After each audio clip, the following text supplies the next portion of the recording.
Okay, I'm going to show you how to do a garter stitch border on the origami sweater, and I'm going to do it like I always do and find my center point, and we'll fold it in half,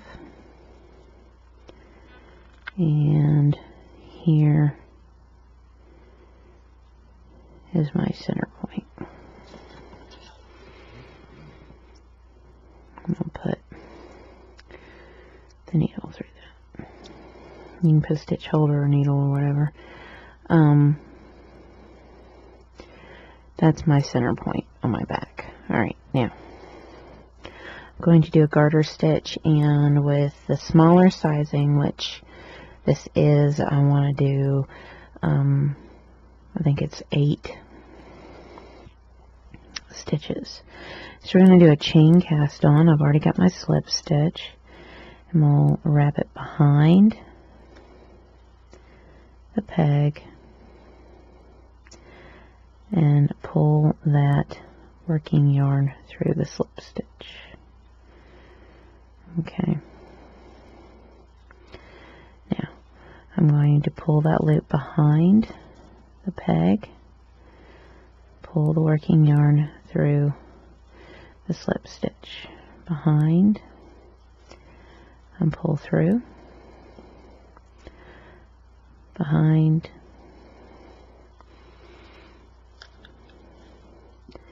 pull through. And if you're doing the larger sizing, you'll do 20.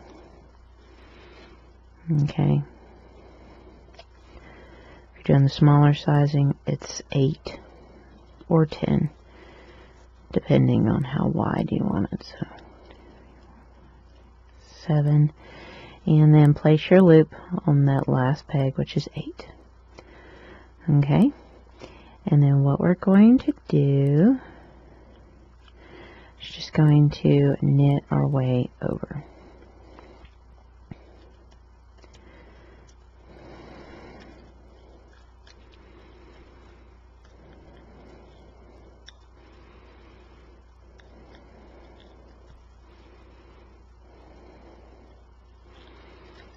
Okay,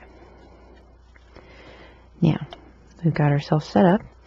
We want to pick up our sweater, and we want to, because the garter stitch is the same on both sides, it doesn't matter which way you put it down. Okay,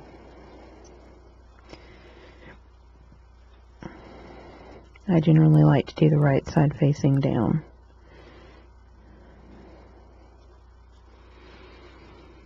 Okay. Now on the back, remember, if you want it to be a little snugger around the back of the neckline, you add a chain twice. Okay, you go and you do the row, add the chain, purl the two together, knit back, add a chain, do that regularly, and then when you do the third one, you add 2 chains just on the back of the neckline. Everywhere else you don't do this, okay? This is if you want a snugger neckline, alright?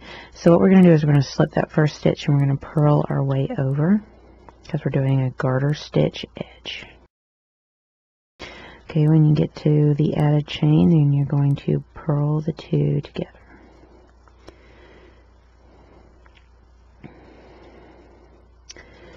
Then you're going to slip the first stitch and then knit your way to the end.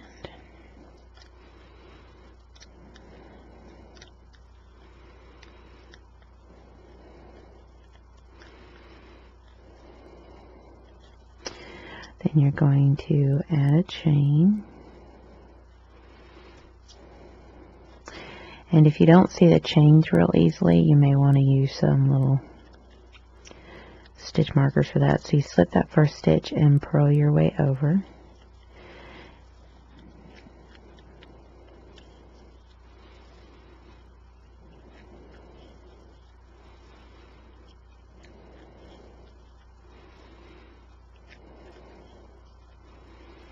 And then purl those 2 together.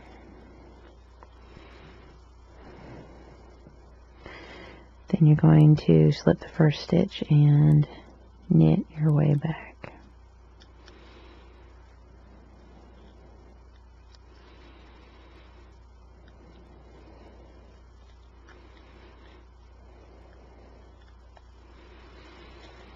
Now here we've done 2 regular, add the chains. Now here's where you're going to do, and you're going to add 2 chains. So there's 1, and there's 2. Okay, and what this does is it starts cinching in that neck area a little bit so that it's not so wide. Okay, so it'll cinch in the neck area so that it fits around the neck a little smoother. Okay. So then you're going to purl your way over.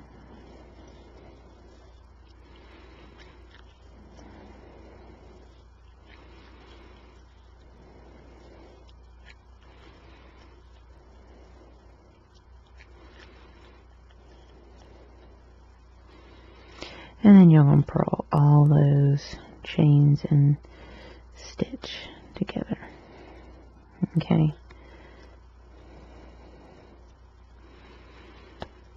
And then place it on there. And so you're going to repeat that if you want a little snugger through the neck area. And you'll only do that process to here. Okay. And then when you get to your seam, then you just do every single stitch. And I'm going to show you how to do a corner. Okay. And you go around and you do the corner. And then I'll show you how to do buttonholes and that kind of thing. Alright.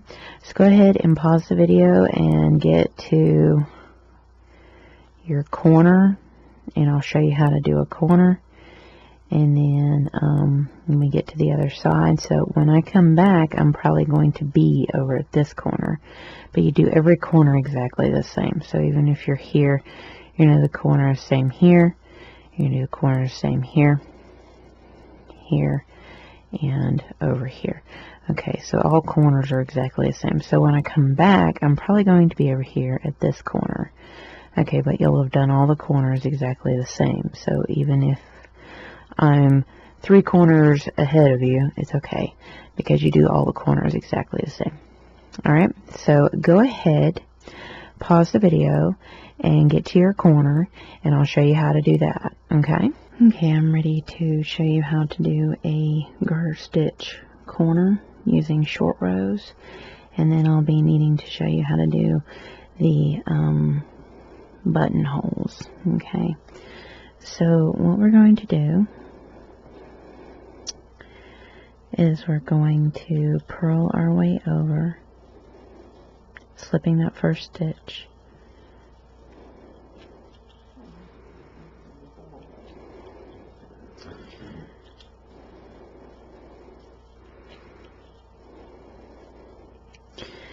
Then you're going to wrap and turn that end peg and then knit your way back.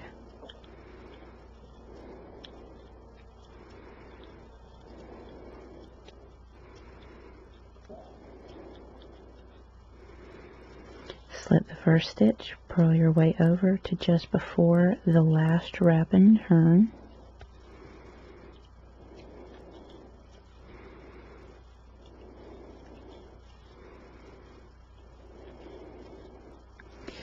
Wrap and turn the next peg and knit your way back. You're going to continue this process until you have no more wraps and turns you can do.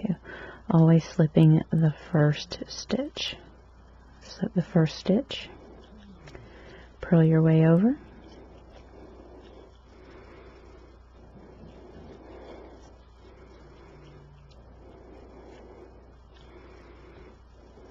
wrap and turn, and knit your way back. Alright, we're down to the last 3. Slip the first stitch, purl, wrap and turn, knit 2, wrap and turn after you slip that first stitch, and then knit. Okay, you have all your wraps and turns done. Now you need to work your way back out. Slip the first stitch, purl the 2 together, then knit the stitch you finished with, and then knit the next peg. Slip the first stitch, purl, then purl 2 together. Starting with the peg you finished, knit your way back. Slip the first stitch, purl your way over. You're going to continue this process until you have no more wrap and turn pegs to deal with. Purl the two together, starting with the peg you finished with, knit your way back. Okay.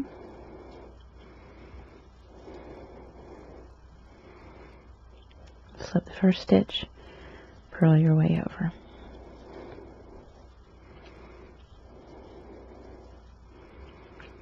Purl the two together.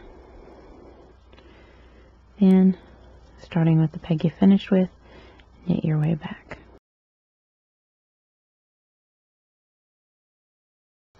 Now I'm on my last wrap and turn. What I like to do is go ahead and hunt down where my next chain is, which should be right here. I go ahead and pull that up, purl my way over, and then when I get there, purl those three together. Then I'm ready to start working my next side like I've been working. Okay.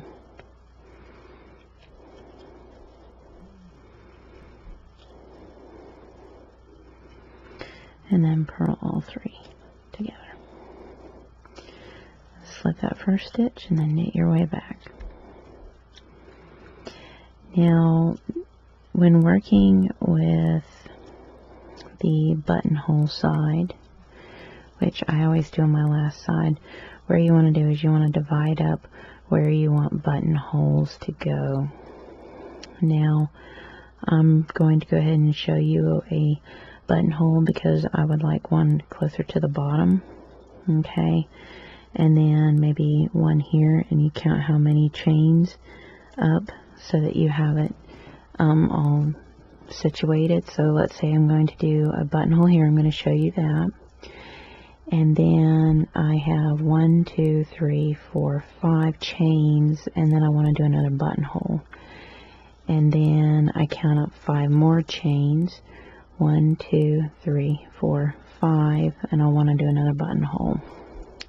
1, 2, 3, 4, 5. I want to do another buttonhole. And 1, 2, 3, 4, 5. Do another buttonhole.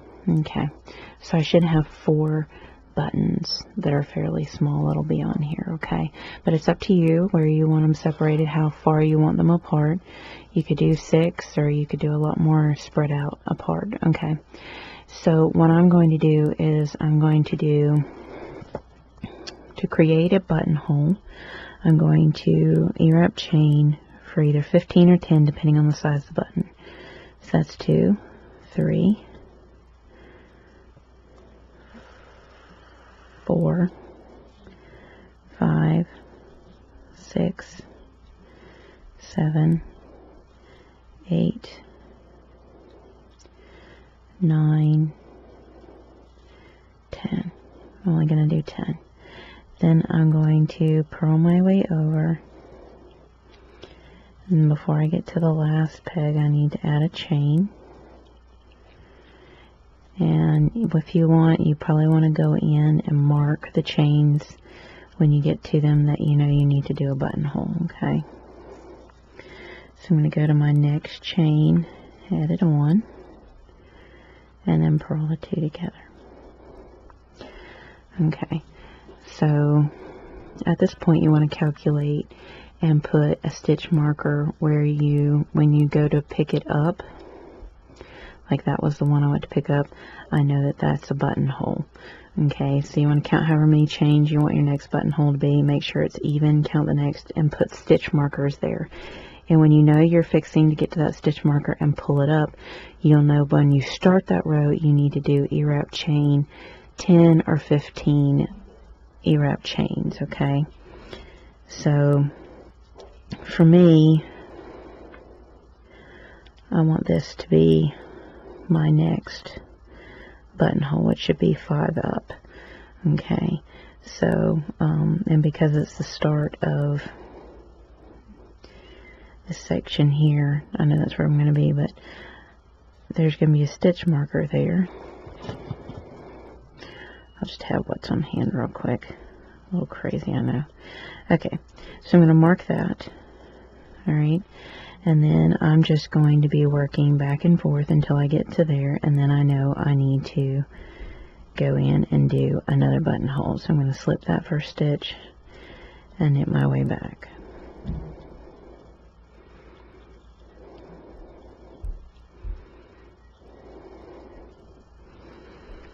I'm going to add my next chain.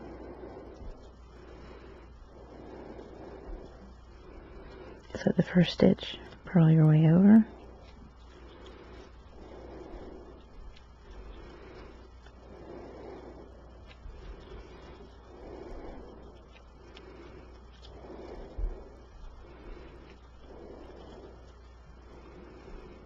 And then purl the two together, slip, knit your way back.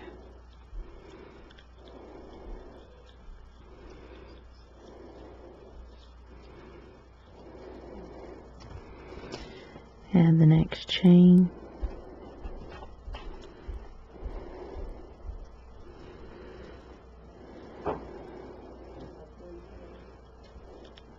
So that first stitch, purl your way over.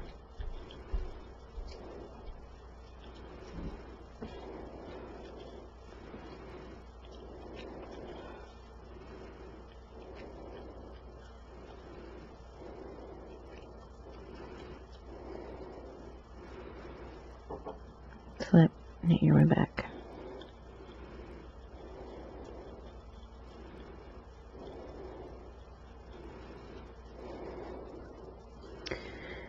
Add the next chain.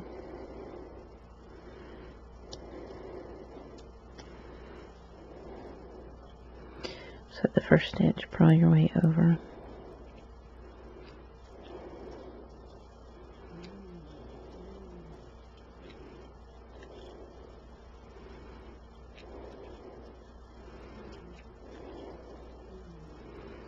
And purl the two together. Slip that first stitch, knit my way back, and my next chain is fixing to be one I marked. That way I know I need to do my next buttonhole. Okay. So I'm going to take that out.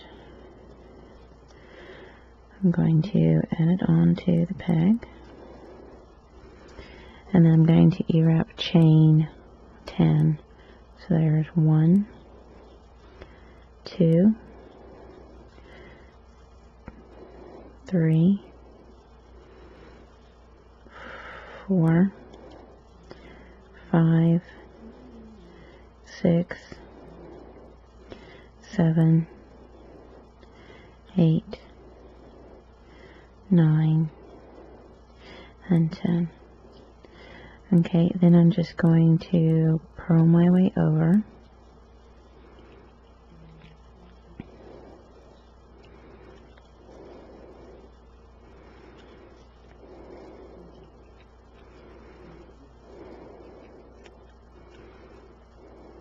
And then purl the two together. Slip the first stitch and knit your way back. Next thing you want to do, if you only want to work with one stitch marker, count to the next.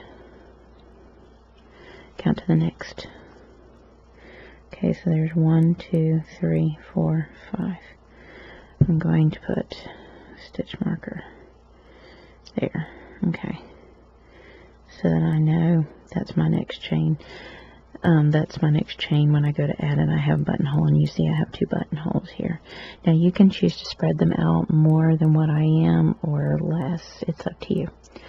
Okay, but make sure you know how many chains it's separated from, and always put a stitch marker, and when you get to it, work it up. So at this point, go ahead and finish up, and then what I'll do is show you how to finish up and close off the back of the collar area here. And then we'll weave in our ends, and we'll add some buttons, and we're almost done actually with this process. Okay, so go ahead and finish up your garter stitch edging, and I'll show you how to close up the back of the collar. Okay, now that I've completed the border, as you can see,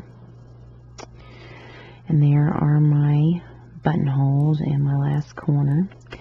Now I'm ready to bind off and sew up the neckline. Okay.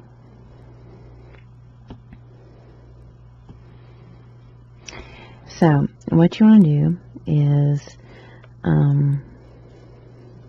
just go ahead, and I like to go ahead and work my way over, okay, to the purl, and then bind off this way and then sew back in, and I don't have something straggling at the end like I do over here.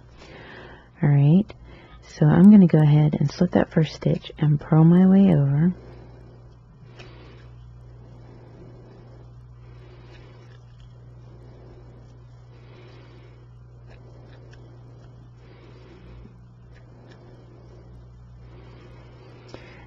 And then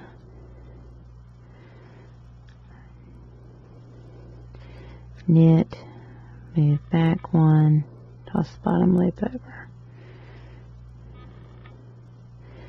Go ahead and bind off like you normally would.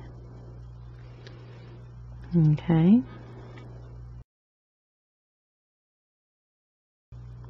And wrap it again, toss over. And snip enough tail to be able to sew up the neck. Okay, so now we have our neckline, and now we have a whole bunch of edges to weave in, but there is our garter stitch edge to the origami sweater with buttonholes. Okay, and when doing the buttonholes, depending on how you want to do it, you can add the buttonholes to the very edge if you would like. Okay, or you can add them all the way to the other side. So it depends on where you'd like to add your buttons. I think I'm going to add the buttons to the edge there like that. Okay, so I'm ready to actually finish my neckline. Okay, and then I'll be weaving in my edges and sewing on my buttons, and that kind of completes the finishing touches of the origami sweater. And when sewing the neckline together, you've created a whole bunch of chains. You're just going to follow those chains all the way to the back end. Okay, and this little tail here, you want to sew it in. Alright, I find that's the easiest way to be hiding those things. So you want to find your chains, lining chains, and just sew it together.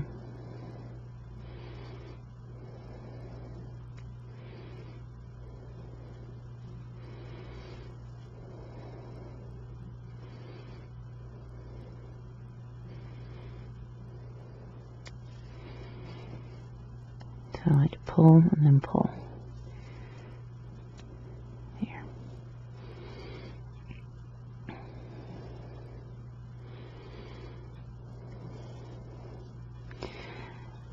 But yeah, my reasoning for putting my seaming on the outside in is so that I don't have to try to hide the tail at the end of the collar. I can hide it at the base, which is a lot cleaner in look. Okay?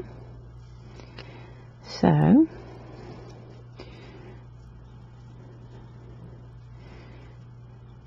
there you have it. Push that through. And then you can just start weaving in the end. Okay? And that is how you do a garter stitch border on your origami sweater. Okay?